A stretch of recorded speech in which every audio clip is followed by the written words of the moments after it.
Hello, this is John Sluter. I'll be covering a couple of topics today. I'm going to talk about techniques and styles I use for doing photographs of realty and architectural. I'm going to cover two subjects today. I'm covering exposure blending and panoramic photography. Exposure blending. I'm going to talk about what is exposure blending, why you use exposure blending, and examples of exposure blending. What is exposure blending?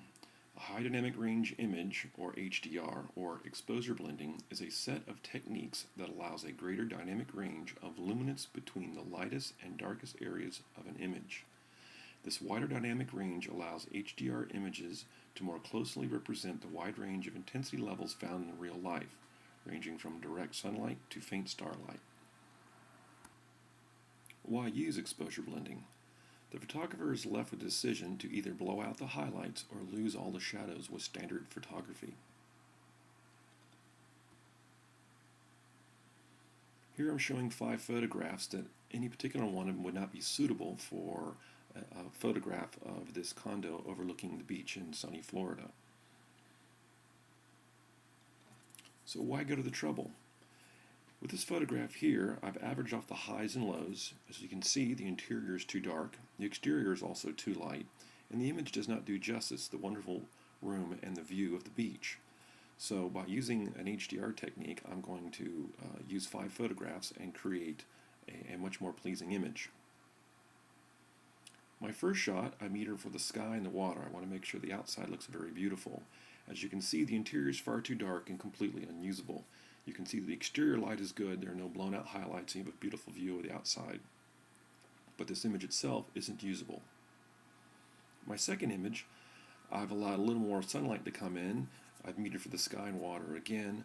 The interior again is too dark. The exterior light is good, but you can also notice there's a bit more midtones, and the extreme highlights inside the room are just starting to pick up.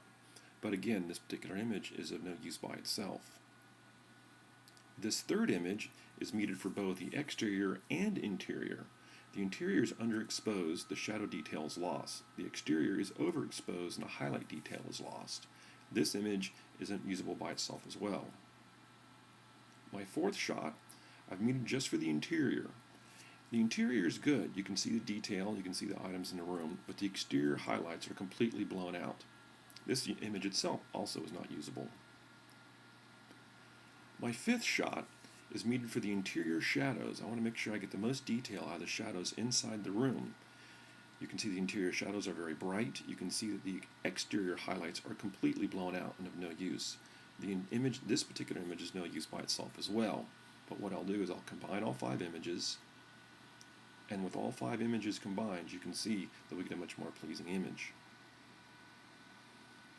Using software, all 5 images have been combined.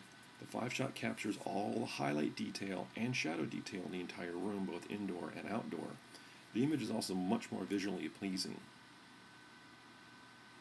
Panoramic photography.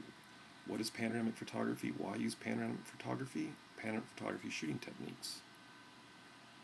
Why use panoramic photography? The ability to capture a wide range of view without having to own an expensive wide-angle lens. The ability to avoid the fisheye effect. The ability to capture greater than 180 degrees of view. The ability to capture higher resolution images than a single frame. Also, due to interior space limitations, you cannot move far enough back to capture an entire room. Panoramic photography is a technique of photography using specialized equipment and/or software that captures an image with an elongated field of view. It is sometimes known as wide format photography. Here I've combined both panoramic and exposure blending together for this small room. The small room, I've got a 180 degree view, and I've used 36 images that from 12 angles of 3 exposures each.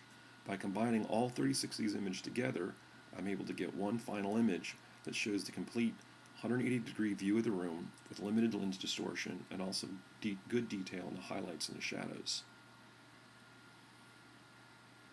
Panoramic exposure blending can be combined to help produce images that are visually extraordinary. The final image is 45 images, 15 different angles, at 3 different exposures as well.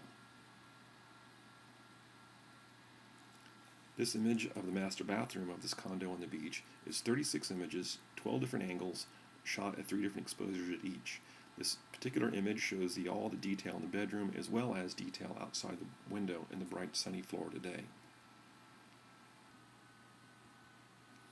In this final image, I have 36 images, 12 different angles at 3 different exposures each. What I've been able to do is create a beautiful image of the bathroom of the master suite in this condo.